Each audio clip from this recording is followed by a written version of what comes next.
ايه ده؟ هو انا ليه معدتي وجعاني؟ هو انا ليه بيحصل فيا الحاجة الفلانية؟ وليه بيحصل كذا وكذا وكذا؟ لا، هو انت عشان كلت فرايد تشيكن فعملت كده في معدتك. احيانا بيبقى معرفتك للسبب بيخليك في حال افضل. اذا عرف السبب بطل العجب. بسم الله الرحمن الرحيم. يا مساء الخير او يا صباح الخير على حضراتكم جميعا. يوم جديد وبداية اسبوع جديدة مع بودكاست كولاج، البودكاست اللي بنناقش فيه موضوعات متعلقة بالفن وبالابداع في مختلف المجالات. بنشارك تجارب وبنتأمل ظواهر وبنتذوق مع بعض كل ما هو ابداعي وكل ما هو جميل. دردشتنا النهاردة هي من منطلق مدرسة الأستاذ لاري كينج، اللي هو كان يقولك أنا كنت ما بحبش أحضر أو ما بحبش إن أنا أبقى داخل معايا ورقة عارف أنا هقول فيها إيه، اللي بيجود بيه ربنا عليا كده ببدأ إني أتكلم فيه أو أبدأ إني أستحضره بقوة التفاعل. هو الحقيقة ما بيبقاش دايما شيء سهل، ولكنه بيكون حلو لما الكلام يكون ابن اللحظة اللي انت فيها، يكون بانفعال اللحظة اللي انت فيها. يعني نقدر نقول انه مش من الحاجات السهلة انه انت يكون ذهنك حاضر بشكل يخليك تلم بدردشة او الكلام اللي هتقوله كله بدون ما تكون محضر. محتاجة خبرة ومحتاجة يعني تدريب كتير قبلها عشان تعرف تعمل ده بسهولة. ولكن يعني اهو اللي حاصل بقى النهاردة ممكن تبقى المقدمة بتاعتنا طويلة شوية. هقعد كده ادردش فيها مع حضراتكم وهوضح لكم ايه سبب انه هذه الحلقة يعني غير مخططة التفاصيل، وهتبقى اقرب لفكرة الدردشة او الاوبن ديسكشن اكتر منها حلقة سكريبتد يعني فيها نقاط او فيها امثلة او محاور معينة معدة مسبقا. اول حاجة وقبل اي حاجة، يا ريت يا ريت يا ريت يا جماعة الناس اللي بتسمع الحلقات وبتعجبها يا ريت انها تعمل لها لايك، يا ريت انها تعمل لها شير، يا ريت ان هي مشكورة تتفاعل معاها بصورة من الصور، اما بريتنج كويس على باقي المنصات السمعية او بكومنت لو احنا بنتكلم على يوتيوب. لانه مع الاسف الشديد، وانا مش من محبي ان انا اقعد اقول ده، ولكن مع الاسف الشديد الموضوع لو جينا نحطه في السياق الالكتروني هنجد انه دي تعتبر الالكترونيك كارنسيز او الديجيتال كارنسيز، العملات الرقمية. يعني احنا لما مثلا حد يجي الحلقة تعجبه مشكورا، يعني ده ربنا يعني يكرمه، انسان محترم سمع الحلقة كلها وقال لي انه الحلقة كويسة وعلق على نقطة قال لي انه في حاجة كويسة، فده شيء جميل، شيء في حد ذاته يعني يشكر عليه. ولكن على الجهة الاخرى بالنسبة للمنصة الالكترونية او المنصة الرقمية اللي موجود عليها المحتوى، هو بالنسبة له ايه ده مثلا سمعها عدد كذا، علق عليها عدد كذا، دي بتبقى بالنسبة لهم مشكلة. يعني انا كتير بيحصل انه حد متكرما يتصل بيا يقول لي قد ايه الحلقة عجبته ويقعد يناقشني في بعض التفاصيل، ده شيء جميل. ولكن على الجهة الاخرى ببقى عاوز اقول له انه يا ريت هذا النقاش يكون ليه امتداد الكتروني عشان ده يعود بالايجاب على المنتج اللي احنا بنشتغل عليه على بودكاست كولاج. فدي اول حاجة، لايك شير سبسكرايب 5 ستار ريتنج كومنتس، الحاجات اللطيفة دي كلها على حسب المنصة اللي حضرتك بتسمعنا عليها. احنا موجودين فين؟ هتلاقينا موجودين تقريبا على اغلب المنصات السمعية. مؤخرا بقينا موجودين على يوتيوب ميوزك، سبوتيفاي، ديزر، كاست بوكس، انغامي، جوجل بودكاست، ابل بودكاست. وكنا اتكلمنا انه جوجل بودكاست بعد حوالي 6-7 شهور كده ممكن ما يبقاش موجود عامة، هو يعني مش موجود في الحياة. دي حاجة ضروري انه احنا نكون عارفينها عشان في ناس كتيرة يعني كنا بنتكلم في ناس كتيرة بتحب جوجل بودكاست وبتحب تسمع من خلال جوجل بودكاست، وخطة يوتيوب انه ده يكون البديل وتقدر انك تسمع الحلقة بشكل صوتي تماما على يوتيوب ميوزك.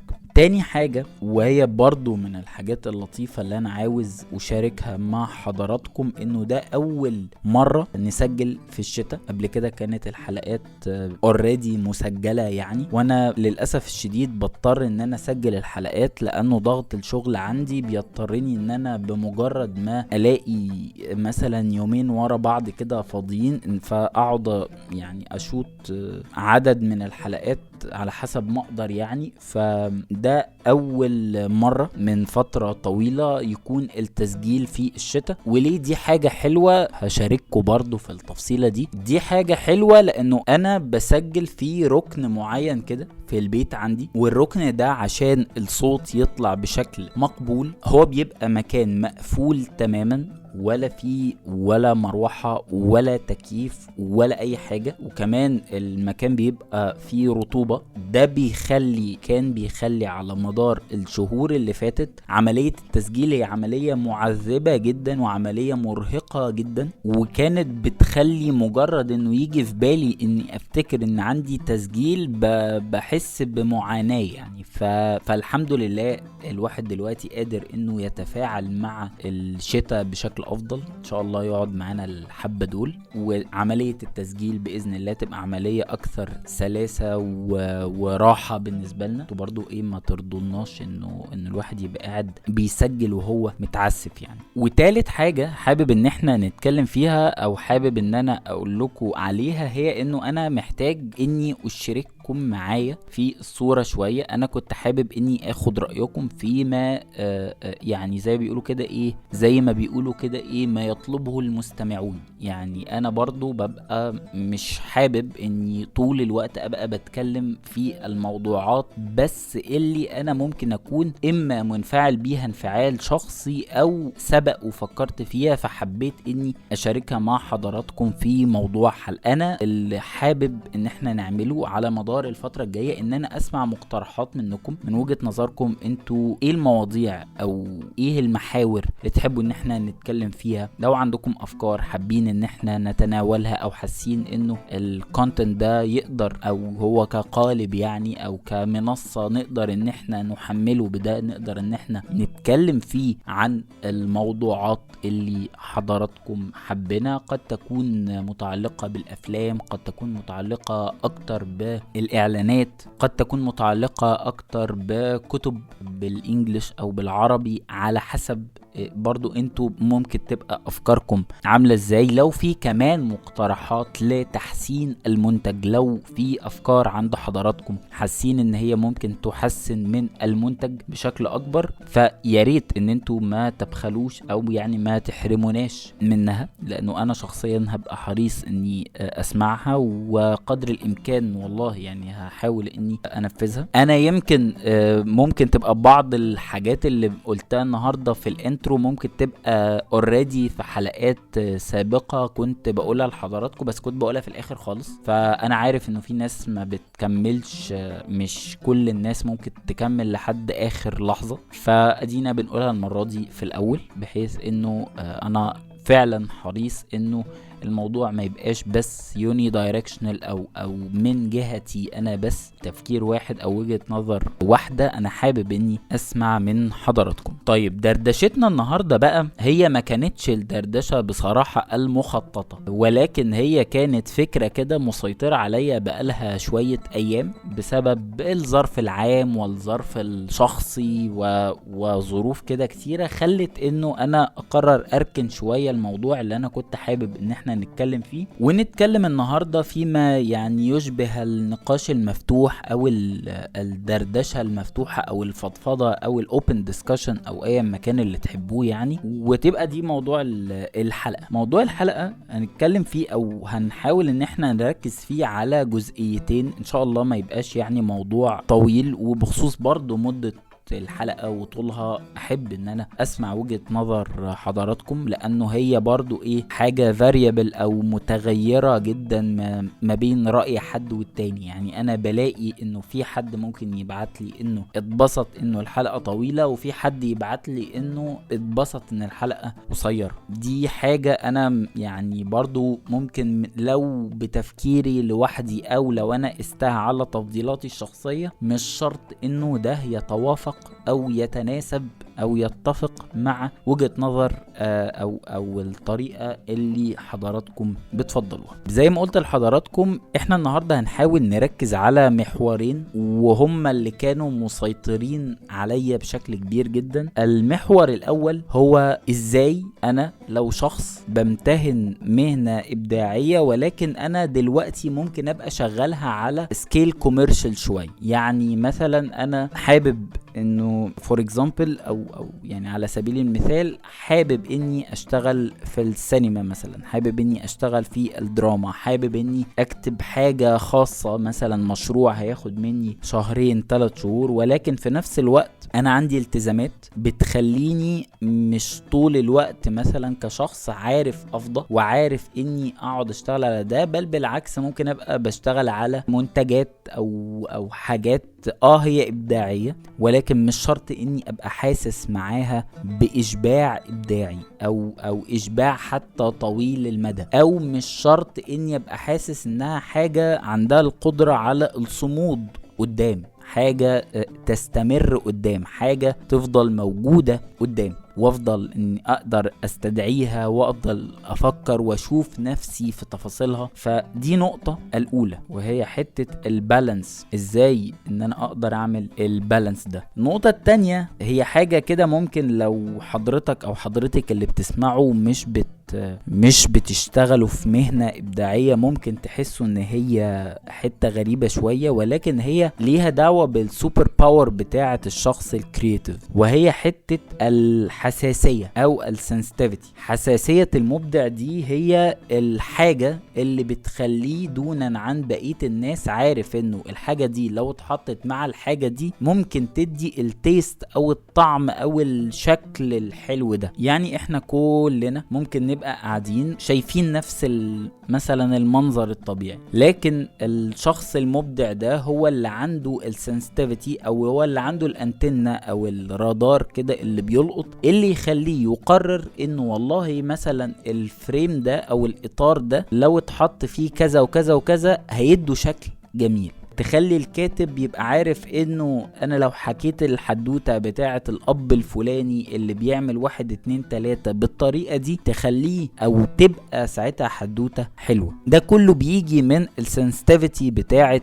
المبدع. من مشاكل الشغل التجاري سواء كوميرشلز او ادز او يعني اعلانات او حاجات ديجيتال بتعملها، من المشاكل بتاعتها انها بتفقدك الحساسية اللي من النوع ده شوية، حساسية المشاعر وحساسية المعنى وحساسية احساسك بالمواقف اللي حواليك، لقطك للتفاصيل اللي حواليك. دي كلها حاجات بتبقى مهمة عشان انت تقدر تمتهن المهنة دي. هما محورين ولكن انا هتكلم عليهم مع بعض شوية، لانه انا حاسس ان هما ممكن نقدر نحطهم بطريقة او باخرى في الموضوع ده، يعني بطريقة او باخرى نقدر ان احنا نحطهم زي ما بيقولوا كده في بوتقة واحدة او في طبق واحد او في فريم واحد، لانه هما الاتنين يعني شايف ان هما بيصبوا في نفس الحتة. من الحاجات المزعجة بشكل عام، وارجو انه لفظ مزعج ده ما يبقاش يعني لفظ مش حلو او تأثيره مش حلو على حضراتكم، بس من الحاجات المزعجة عامة في المهنة الابداعية انه صعب قوي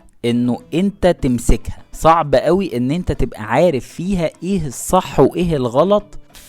في طبعا تفاصيل عامة، ولكن في كل كيس او في كل حالة او في كل موقف هتمر بيه هتجد انه الامور دايما بتنقسم بين وجهتي نظر، كل وجهة نظر بيؤيدها استاذ كبير. فده بيخليك دايما مش عارف تسمع من مين، او تبقى مش عارف تحدد بالظبط ايه الصح. يعني انا ده استاذ فلان اللي عمل كذا وكذا وكذا وكذا، بيقول لي كذا، واستاذ فلان او استاذة فلانة اللي عملت كذا وكذا وكذا وكذا بتقول لي عكس ده. وده بيخليك تدرك حاجة، انه مساحة اختياراتك، طبعا مساحة اختيارات البني ادمين عامة هي مساحات فعليا، هي مساحات محدودة عشان بس نبقى واضحين، ولكن بالاخص في المهنة الابداعية حتى لو ظن حد فينا انه الاختيارات كتيرة، ولكن هي فعليا بتفرض عليك في الاول على الاقل،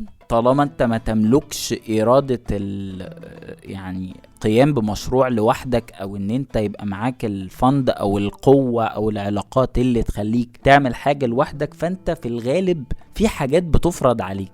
وقدام بقى نشوف والله بعد كده تقدر ان انت تملك قوة الرفض وقوة الاختيار وكل الكلام ده. فده بيخليك في كتير من الوقت مش عارف طيب انا اختار انهي، انا امشي يمين فده هيؤدي بيا لنتيجة كويسة، ولا امشي شمال وده هيكون طريق افضل. انت دايما لما بيبقى عندك مسارات كتيرة بتبقى متوتر، لانه انت يمكن في الحياة اللي قبل كده، الحياة المدرسية وانت في فترة الجامعة، الحاجات اللي في جهة بتنظم لك حياتك او جهة مسؤولة عن حياتك وادارتها والكلام ده كله، في الغالب او احتمال تقابل يعني زي مايلستون او يعني حجر كده كل فترة يقولك انت ماشي صح ولا لا. يعني انت ماشي في الطريق اللي هيؤدي بيك بإذن الله كده في النهاية لنتيجة كويسة، ولا انت ماشي في الطريق اللي يعني لا قدر الله هيرشق بيك في الحيطة. يعني عندك بقى امتحانات شهر، امتحانات ميد تيرمز، كويزز بيعملها المدرس الدكتور في الجامعة، انت بتبقى عارف انت ماشي صح ولا ماشي غلط، يعني بمعايير المدرسة، عشان ده موضوع يعني يطول شرحه وممكن نبقى نخصص له حلقة لوحده. ولكن انت بتبقى في حد هيقول لك لا والله انت مثلا في مادة الماث فور اكزامبل او يعني في المادة بتذاكر عربي، فلا انت مش كويس في النحو، انت مش كويس في الدرس الفلاني، فانت محتاج تقوي نفسك في الدرس الفلاني. في الشغل ده مش موجود. يعني في الشغل انت ما فيش، في اغلب الشغلانات، مش عارف انا ممكن اتكلم عن شغلانتي، يعني انت ما فيش حد بيقول لك انت كويس او انت بتتحسن. يعني صعب ان انت تلاقي حد اصلا واخد من وقته وشايل هم انه يبص عليك وعلى مستواك بيتطور ولا لا. او مش شرط حتى انه الكلام ده اذا قيل يعني يبقى بيقال بنوع من انواع الامانة، الا من رحم ربي والا فيما نظر، يعني عشان بس نبقى واضحين برضو. فده بيخليك متوتر لانه انت اللي هتشيل شيلتك. يعني في النهاية انا والله دلوقتي مثلا سيناريست او كاتب اعلانات او يعني كوبي رايتر وات ايفر، يعني انا بشتغل. انت في النهاية مثلا لو انت مش كويس او لو انت ما بقاش شغلك حلو، هتلاقي الناس باختصار ما حدش هيجي يقول لك لا طور من نفسك، انت محتاج تذاكر الجنجل اكتر، محتاج تظبط الاستراكتشر عندك في الدراما اكتر. انت في النهاية الشغل بتاعك وحش، هتلاقي الناس بتنسحب. يعني هتلاقي الناس بتاخد خطوتين لورا وتقول لك السلام عليكم هنشوف حد تاني. فانت تفضل بقى مش عارف ده سببه وتكتشف بعد كده انه ده سببه الخطوات الخاطئة اللي انت اخدتها. طيب انا كان الاليرت او كان الانذار اللي خلاني افكر في الموضوع ده بالشكل ده وقرر اني اتكلم مع حضراتكم في نقاش مفتوح نون سكريبتد؟ اللي خلاني اعمل كده هو انه انا حسيت الفترة اللي فاتت انه انا شبه كده نشفت، او هكذا شعرت. يعني مخي نشف لانه انا على مدار الفترة اللي فاتت في حالة اراوزل ابداعي كده، انه انا مطلوب مني طلع، عامل بالظبط زي الراجل اللي بيعمل زلابية، طلع افكار. فانت بتطلع افكار بالظبط زي الراجل اللي بيبقى واقف على الطاسة بتاعت بطاطس اند زلابيا او بتاع الزلابيا اللي بيبقى في النادي كده، عمال تطلع افكار. فده انت بتعمله بشكل تراكمي، مش شرط ان انت تحس بالإفكت بتاعه في وقتها. بالعكس انت ممكن تبقى وقتها مبسوط ان انا طلعت فكرة حلوة، طلعت كذا، ولكن كلها كانت من نوعية الافكار الشورت تيرم. يعني اغلب 90% مثلا من الشغل اللي طلع كان يا اما شغل اعلانات، يا اما شغل ديجيتال، يا اما حاجات كده كوميرشال انت ما بتحبش ان انت تبقى مثلا، او مش ده اللي انت عايز تعمله. وحاجات كلها قصيرة. دورة التفكير او الدورة من اول التفكير فيها وصولا للمنتج النهائي هي دورة قصيرة جدا، ما فيهاش اي نوع من انواع الاثراء او التعمق. وهو شيء مهم جدا عند اي حد مبدع انه البروجكت مش يبقى بس هو بيخرج فيه افكار او بيخرج فيه وجهة نظره، ولكن لا، يبقى كمان بروجكت بيثري بشكل من الاشكال.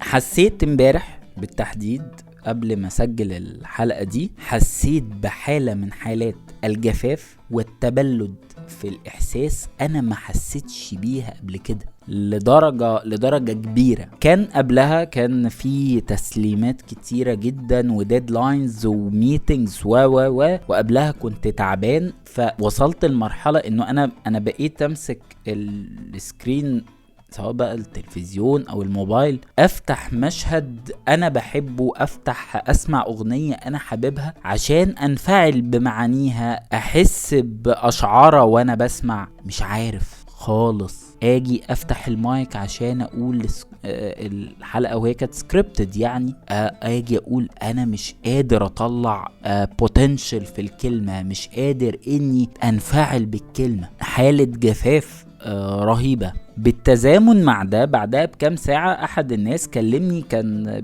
بيكلمني على شغلي، يعني انا قعدت افكر، وهو برضو كان من نفس نوعية الشغل اللي هو انت بتعمله ما بقاش في حد عارف غير ال HR اللي انت ممكن تتعامل معاه بعد عمر طويل، يعني لما يجي يبص في الCV بتاعك. واحيانا كمان ولا حتى ال HR بيعرف، يعني احيانا انت ممكن تعمل حاجات وما تقولش لحد خالص ان انا اللي عملت ده. قعدت افكر انه هل ارفض ولا لا، من منطلق ايه؟ من منطلق الحتة اللي كنت بكلم حضراتكم فيها دي، حتة انه انا قعدت افكر طب وانا ليه مش حاسس، مش يعني عارف اكتب، يعني عارف ان انا اكتب على الورقة وعارف اتكلم، بس حاسس ان انا روبوت، حاسس ان انا الكلام اللي بقوله او الكلام اللي بكتبه تحسه كلام فلات، ما تحسش انه في نوع من انواع المشاعر او في طاقة، في حاجة ناقصة في انا ده مش انا، الكلام الماسخ ده مش انا اللي بقوله يعني. وانا كنت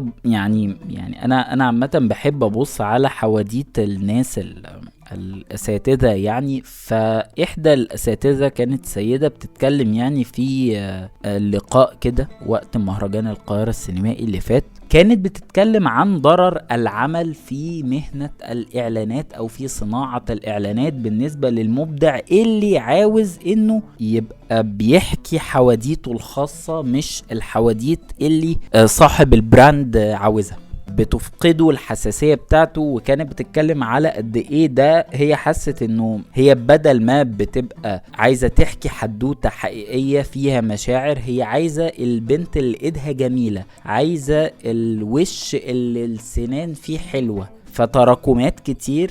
وبعدين قعدت افكر في الكلام اللي هي بتقوله، فانا قلت somehow ده صح. انا لما باجي احكي مثلا حدوته في اعلان او في حاجة يعني تجارية، انت بتبقى product centered، يعني انت بتحكي حاجة متعلقة بالمنتج، انت مش هتحكي حاجة ابداعية عامة، يعني انت عاوز تربط مشاعر معينة بالمنتج، انه مثلا المنتج ده خلى الاسرة دي اسرة سعيدة، انه الاسرة دي حابة انه يحصل مثلا في حياتها حاجة حلوة او جعانة او عايزة البيت يتنظف، فوجود المنتج ده بيخلي حياتهم افضل، او غيابه بيخلي حياتهم اسوأ. فتقعد تربط بقى المشاعر دي من بفكرة المنتج وازاي والكلام ده كله. فحسيت ان انا فعلا بقالي كتير بعمل ده، وقعدت اشوف وانا امتى اخر مرة قعدت وليكن مثلا اتناول شخصية في عمل. انا طول الوقت حريص ان انا اتفرج وحريص ان انا قدر الامكان اقرأ.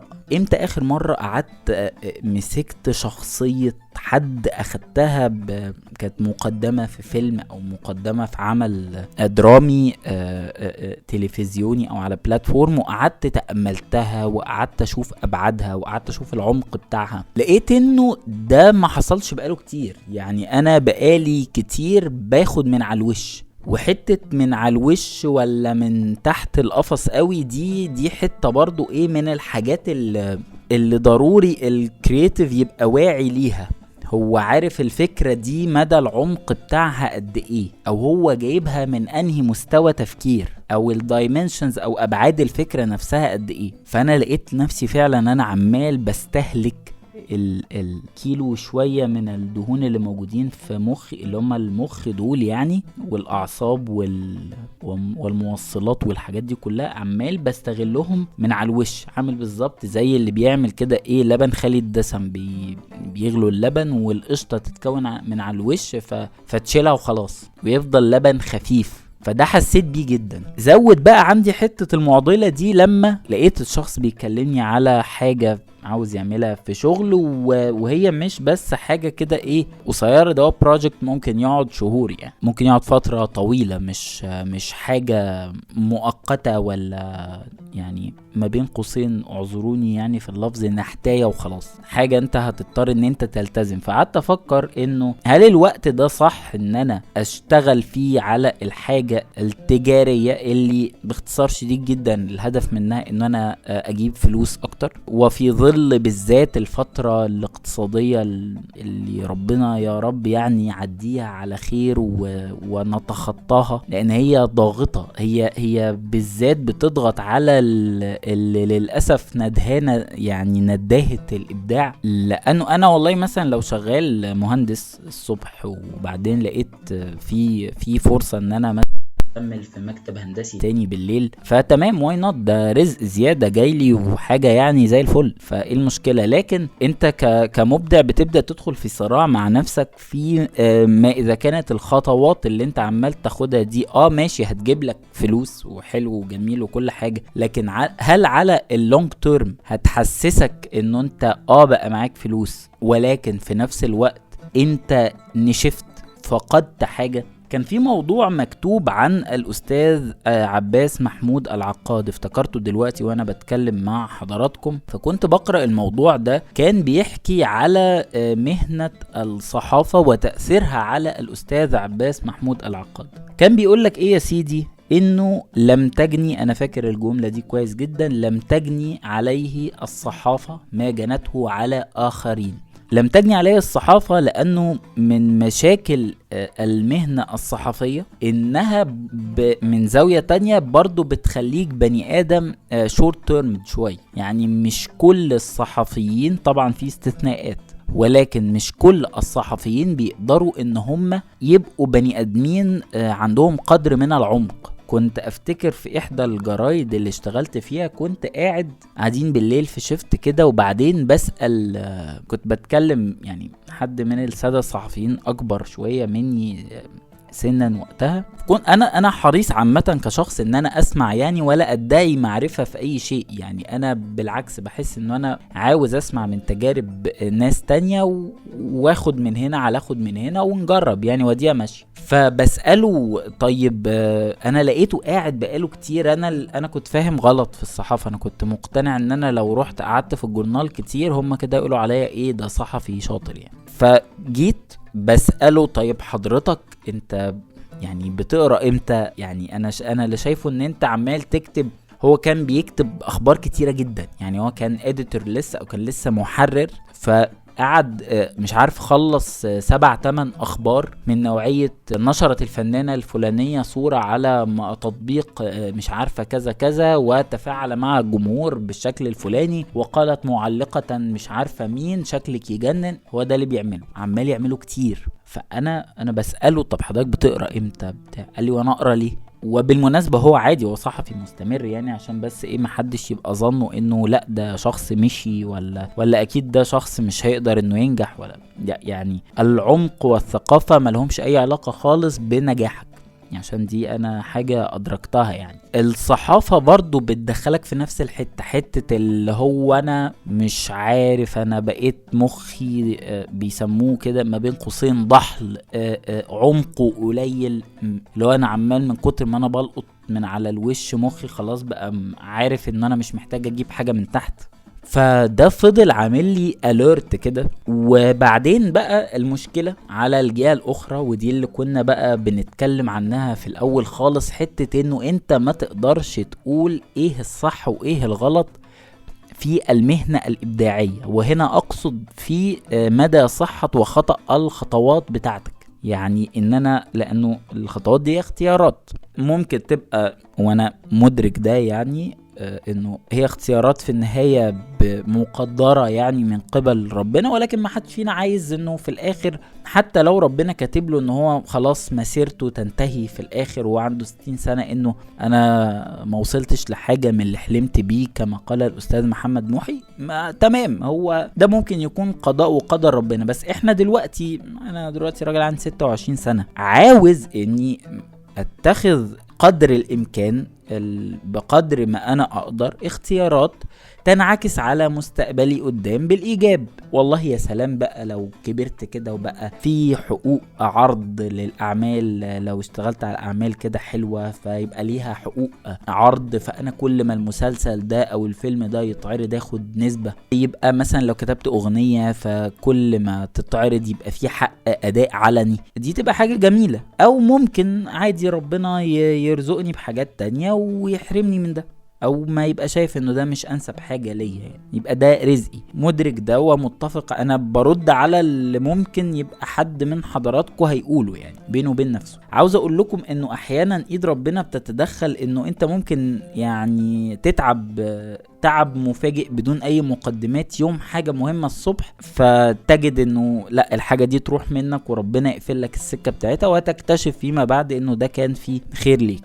فاعتقد انا كده رديت على الناس اللي ممكن تبقى بينها وبين نفسها حتى شايفة انه لا عادي احنا ما بنختارش، هو ربنا كاتب لك وده نصيبك وهتشوفه في الاخر، واللي فيه الخير ربنا يعمله. انا مؤمن بده 100%. انا بتكلم دلوقتي على الاخذ بالاسباب، وان انا اعمل اللي عليا، وان انا اعمل اللي في ايدي. بقول لكم الشغلانه دي ما تقدرش تطلع منها في الاخر ببرسايس ديسيجن او بقرار تقدر تجزم 100%. على عكس مثلا لو انا مهندس، لو انت حطيت كام مثلا خرسانه بالوحده القياسيه كذا، او لو انت كيميائي مثلا لو حطيت كلوريد الصوديوم او صوديوم كلورايد على الماده الفلانيه مع وجود سهم عليه حراره، هتؤدي للنتيجه الفلانيه. عمرها ما هتؤدي لنتيجه تانية، يعني هي هتؤدي للنتيجه دي، لانه دي حقائق.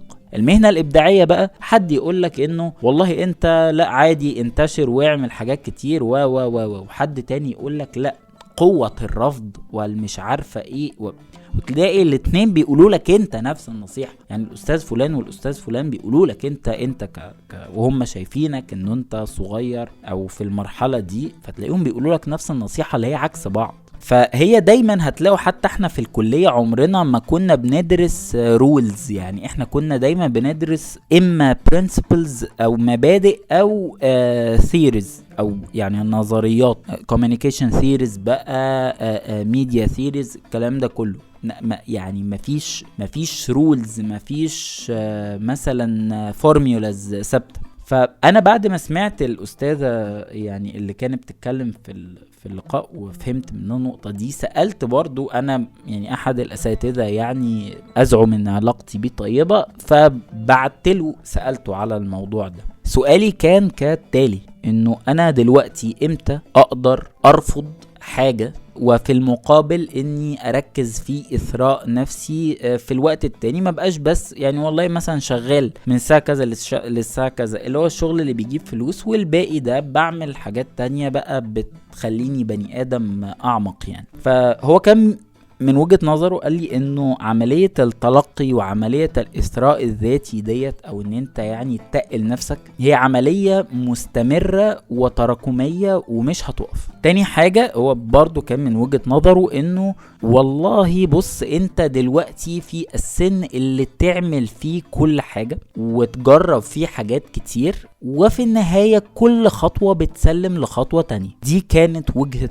نظره. دلوقتي انا سمعت وجهة النظر دي، يعني هو كان بيقول لي ساعتها ايفن لو انت بتتكلم ان ده اعلانات حاجات بس لمجرد ان هي بتدخلك فلوس، فتمام، انت ما تعرفش هناك ممكن تتعرف على حد، ممكن تعمل حاجة. انا اتعلمت بقى ايه من ان انت تسمع الكلمة وعكسها دي؟ تتعلم اولا انه الحكمة باثر رجعي، انه انا مثلا ابقى بص، احنا كلنا ماشيين على الله. هقول لكم بس الموضوع ده، احنا كلنا ماشيين على الله. يعني انت صعب قوي قوي قوي قوي تقعد معايا دلوقتي او تقعد مع اي حد وليكن يعني عنده 25 سنة او 20 سنة، وتقول له انت هتعمل ايه او انت ايه خطتك في حياتك، يقولك انا هعمل 1 2 3، هيؤدي بيا ل1 2 3، هبني الموديل اللي انا عليه. في نسبة ديناميكية وتحرك في العوامل في الحياة ضخم جدا، اكثر من قدرتنا على التحمل او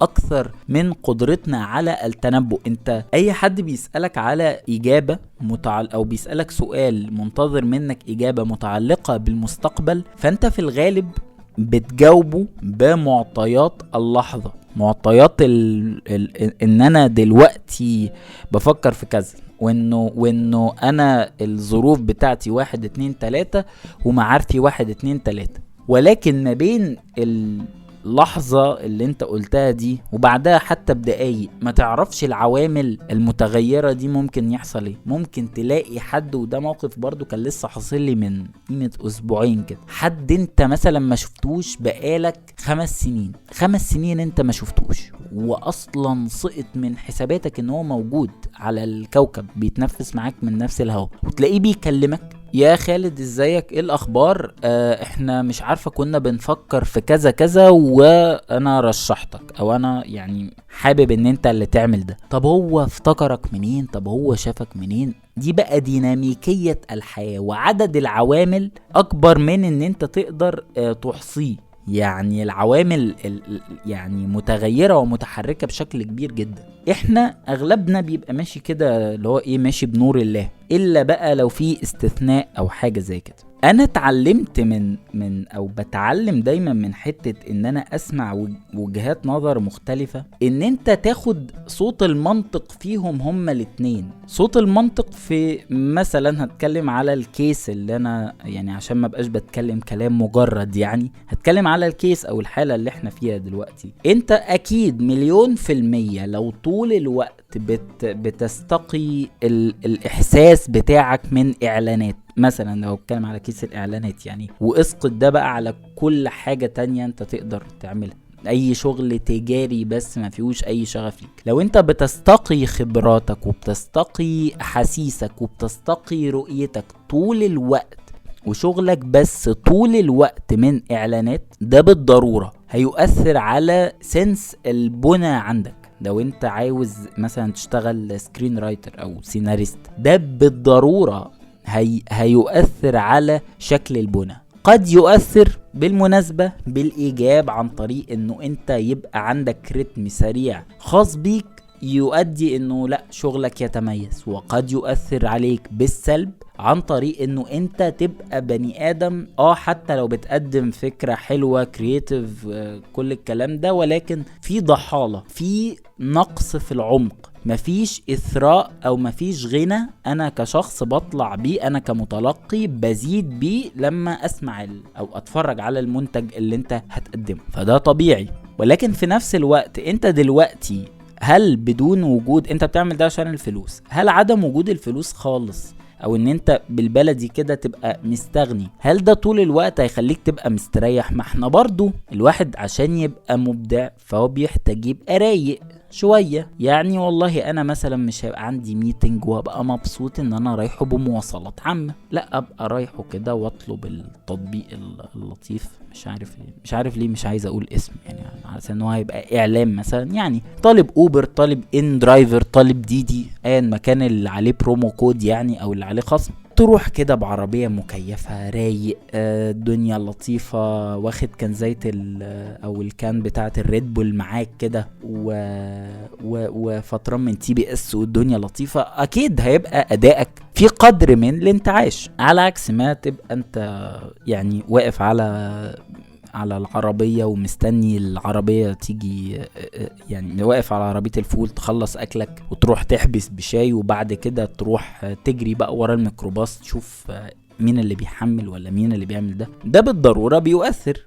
وبالتالي وجود الفلوس بيريح، هيخليك ان انت تطلع نتيجة افضل. كثرة التجارب اكيد مهمة جدا، وان انت تعمل كل اللي يجي قدامك او قدر كبير جدا من الاختيارات اللي تيجي قدامك، ده اكيد جميل جدا. ولكن في نفس الوقت انت لازم تبقى سيلف اوبزرفنج او ملاحظ لنفسك يعني ده بالنسبة لي من اكتر الحاجات اللي ممكن تخلي حد كويس. يعني ملاحظ لنفسك، مش اوفر، لانه احيانا زيادة السيلف اويرنس او زيادة الوعي بالذات ممكن يبدأ انه يعني يتسبب كده في هسهس، او في انه انت طول الوقت تبقى مركز في كل خطوة بتعملها، والتركيز في كل خطوة انت بتعملها ده احيانا بيخليك يعني تغلط، او بيخليك مش شرط ان انت تبقى عندك طلاقة. بخصوص حتة الحساسية برضو احنا احيانا ما بنبقاش، ده برضو مرتبط بالوعي الذاتي، احيانا ما بنبقاش مدركين انه دي مكنة حساسة جدا محتاجة انه هي ترتاح. هل انت اخدت قسط من الراحة كويس ما بين مشروع والتاني؟ بتنام عدد ساعات كافي؟ دي نقط مهمة. هل بتشرب مية كفاية؟ تفاصيل تبدو تافهة او تبدو ملهاش علاقة بالموضوع، بس هي كلها عوامل صغيرة بتؤثر عليك بشكل من الاشكال. هل انت بتشرب مكيفات او منبهات كتير؟ هل انت بتدخن؟ هل انت بتعمل كذا؟ هل انت بتعمل كذا؟ كل دي تفاصيل ممكن انها تؤثر او تجهد خلايا مخك، وبالتالي يكون لها تأثير سلبي على مدى الحساسية بتاعتك ككرييتيف او كمبدع. وفي بعض الحالات يعني ربنا يبعد ده عن الجميع، حالة المخدرات كمان بعد الشر. في ناس بيبقى تدخين حاجة زي الحشيش او يعني باقي الحاجات مش حابب ان انا اقعد اعددها، يعني ده ممكن يكون ليه تأثير كبير جدا على الابداع بتاعها بالسلب. هو ممكن في الاول يبقى له تأثير ايجابي بشكل كويس، بس ده ممكن يكون ليه تأثير على الانتباه بتاعها، ممكن يكون ليه تأثير على ادراك مخها لإيه حلو وايه وحش، ايه الكرياتيف تشويسز عامة. فدي نقطة من النقاط المهمة. انت محتاج تبقى شايف بالظبط انت حالك عامل ازاي. هل انت بتفصل؟ هل انت بتلعب؟ هل انت مثلا علاقاتك الأسرية كويسة؟ هل انت علاقاتك باللي حواليك كويسة؟ كل دي حاجات اتزانها بينعكس على اتزانك النهائي بالإيجاب. آخر حاجة حابب ان انا اقولها النهاردة، ودي بالنسبة لي انا من النوع اللي بحب اكلم نفسي بصوت عالي، واحيانا بحب اكتب لنفسي بصوت انا بخاطبني، او يعني انه انا بقول لي انا الحاجة دي. فانا دي عاوز اقولها لي، وعاوز ان انا اقولها لحضراتكم معايا برضو. الحياة اختيارات. بمعنى ايه الحياة اختيارات؟ انت دلوقتي تقدر ان انت تختار انك تبقى بطة بلدي. يعني انا هشتغل في شركة بنعمل المشاريع الفلانية، بنعمل كذا وبنعمل كذا وبنعمل كذا، بروح الساعة 8 نشوف هناكل ايه، وبعد كده اشرب الشاي، وعلى الساعة 10 نبدأ شغل شوية والنور يقطع، نقعد نسوشيالايز ونشوف مين عمل ايه فين ازاي امتى. بعد كده نروح نقعد نقضي وقت لطيف مع الاصدقاء مع العيلة. ده اختيار له benefits او له مزايا، زي ان انت مش هتحس بضغط، زي ان انت مش هتحس ان انت طول الوقت في حد بيجري وراك. وفي نفس الوقت له عيوب، وهي انه لو انت يعني عاوز تحقق حاجة جامدة مش هتحققها بالطريقة دي. يعني الطريقة دي في الغالب مش هتوديك بعيد قوي. يعني كان مرة نجيب ساويرس يعني كان من ضمن الحاجات اللطيفة اللي قالك انه شغلانة from 9 to 5 job دي it will not take you further. يعني هي ماشي ممكن تخلي وضعك تمام والدنيا مستورة والحمد لله، ولكن مجملا كان مش هتوديك بعيد قوي. يعني مش هتخليك ملياردير مثلا. عمر ما في حد بيشتغل شغلانة موظف فيها وبيبقى ملياردير.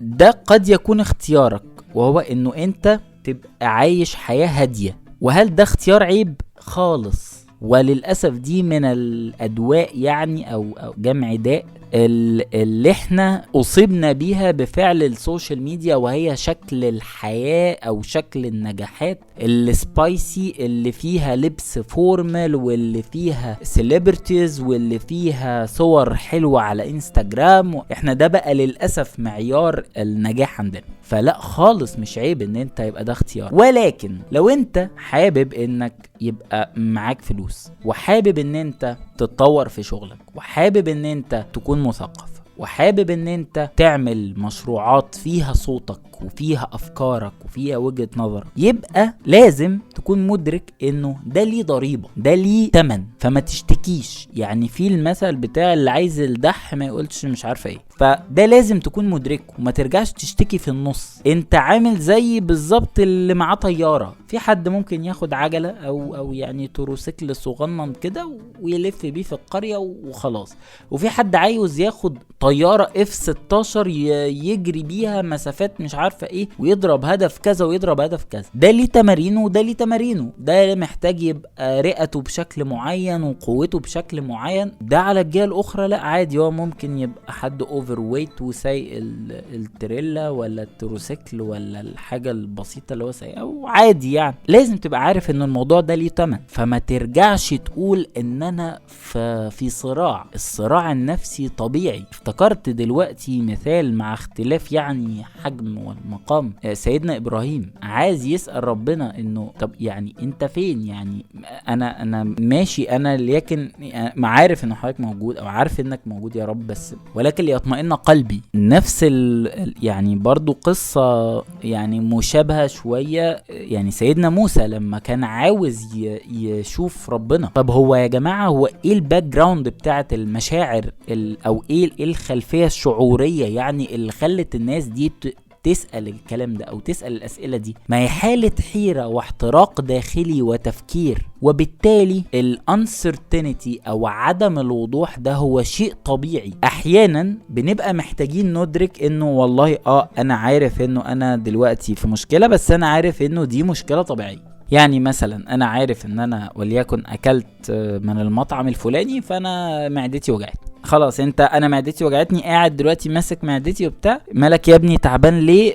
مع اصل انا واكل من كذا. ما جيش بقى ايه ده، هو انا ليه معدتي وجعاني، هو انا ليه بيحصل فيا الحاجه الفلانيه وليه بيحصل كذا وكذا وكذا. لا، هو انت عشان كلت فرايد تشيكن فعملت كده في معدتك. احيانا بيبقى معرفتك للسبب بيخليك في حال افضل. كان تريفور نوا كان من قريب في هو بدأ بودكاست، بدأت ألقط منه شوية كده ومتحمس ان انا اقعد اسمعه بشكل منتظم. يعني كان بيقولك ان انا مش كل الايام بصحى الصبح انرجاتيك وفي حالة حلوة قوي، ولكن بقعد على السرير بقعد اسأل طيب هل انا نمت كويس امبارح ولا لا؟ طب هل انا نمت بدري اقصد ولا لا؟ هل انا شارب ميه كفايه ولا لا؟ هل انا اكلت اكل تقيل قبل ما انام ولا لا؟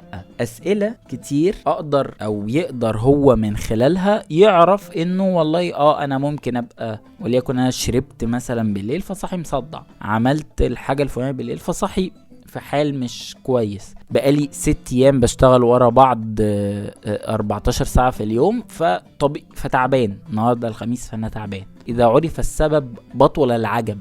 وبالتالي بما انه احنا دلوقتي خلاص اوشكنا على النهاية، انا مش عارف هل حضراتكم حبيتوا انه احنا النهاردة كنا بنتكلم كاوبن ديسكشن. انا كان عندي هدف ان انا كنت عاوز الافكار تطلع فريش زي ما هي، اقولها لكم زي ما هي، كنتش عاوز ان انا انمقها وبالتالي تفقد يعني قدر من الطاقة بتاعتها. كنت عاوز اشوط معاكم كده الموضوع زي ما هو، فارجو انه ده يكون وصل لحضراتكم بشكل جيد، ما يكونش الحلقة فيها تشعب يلخبط. انا كده بس عشان يعني تبقوا عارفين انا شخص غصب عني بتشعب في كلامي حتى وانا بتكلم. يعني كتير ببقى بتكلم مع حد في التليفون والمكالمة تستمر 2 ساعتين وابقى بادئ المكالمة بحاجة وببقى بلاقي نفسي في اخر المكالمة داخل في حوار تاني خالص. دي حاجة يعني تركيبة فيا، فانتوا حلقوا معايا على الموضوع. يعني ارجو انه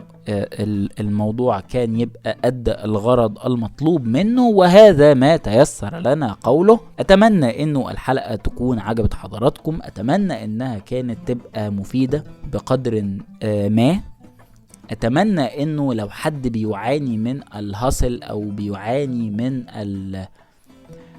المايند اتشينس او التآكل المخ عشان بيفكر انا حاسس ببرن اوت. انا مش عارف احنا اتكلمنا بخصوص موضوع البرن اوت ده ولا لأ، ولكن برضو من ضمن الحاجات اللي انا برشحها جدا، يعني انه انت لو عاوز تحس انه انت او تعمل ديتوكس كده، يعني الناس اللي هي بتبقى بتلعب جيم وحاجات زي كده، اللي بياخدوا حقن هرمونز وحاجات زي كده، بيجوا في بعد نهاية المسابقة يقول لك هيعمل تنظيف، بيعملوا تنظيف للكبد والكلى والجسم عامة من الهرمونز دي، عن طريق انه يرجعوا الغدد اللي بتفرز يعني الهرمونز دي في الجسم ترجع تشتغل تاني. فانت لو حاسس، وده شخصيا اللي انا بعمله او بدأت اعمله لما حسيت انه انا بدأت ألوز شوية او بدأت السنسيتيفيتي شوية بتاعتي تتأثر، بدأت انه انا او دايما بعمل ده، بحاول اخد موضوع بشكل رأسي او بشكل عميق من فوق لتحت، مش من على الوش. يعني مش مثلا بتجنب على قد ما اقدر السوشيال ميديا، لانه هي تدي لك قشور قشور قشور، فبتلاقي نفسك فجأة برضو نفس حالة التشتت دي موجودة عندك. فبحاول انه اقلل من مصادر التشوش بتاعي، بحاول ان انا وليكن ما اقعدش اسمع اللي بيتعرض قدامي وخلاص، احاول ان انا اقرر مثلا ان انا هشوف الفيلم الفلاني. يعني انا مثلا هخلص كلام مع حضراتكم، هخش اتفرج على فيلم معين، هقفل الانترنت وهتفرج على فيلم معين لحد بالليل. احيانا البريك بيبقى مهم، احيانا لو انت تملك رفاهية ان انت تاخد بريك ده بيكون مهم. وحاول ان انت عارف، حتى لو انت عارف ان انت على مدار الشهر الجاي كله عندك ضغوطات وعندك شغل وعندك ولكن يجب انه انت تبقى عارف انه بعد الشهر ده وليكن انا هاخد بريك بالليل. مش شرط انه الساعتين اللي انت ممكن تقعدهم او الساعة حتى اللي هو انت رجعت من الشغل وقاعد بتاكل بتتكلم مع الناس عندك في البيت، مش شرط انه دول يبقوا ساعتين برضو بيشوبهم التفكير اللي مرتبط بالشغل. عارف انه ده بيبقى صعب، ولكن هنا دي بترجعنا تاني لحتة السيلف اويرنس، حتة الوعي الذاتي. ولو انت في اكتيفيتي معين بتعمله بيساعدك ان انت تفصل، ده يبقى شيء كويس. ولو حابين ان احنا نتكلم على حتة ازاي ان احنا كبني ادمين نقدر نفصل عامة، والتي يعني لا ادعي اي شطارة فيها، عشان مش اي حد يعني من اللي يعرفني شخصيا يبقى بيسمعها وحاسس انه ده غريب. لا، هو انا بحاول، يعني انا بشوف الناس بتعمل ايه وبشوف فيهم، يعني بشوف ايه اللي ينفع معايا. انا واحد من الناس اللي بيساعدني افصل هو ان انا يعني العب بلاي ستيشن، لانه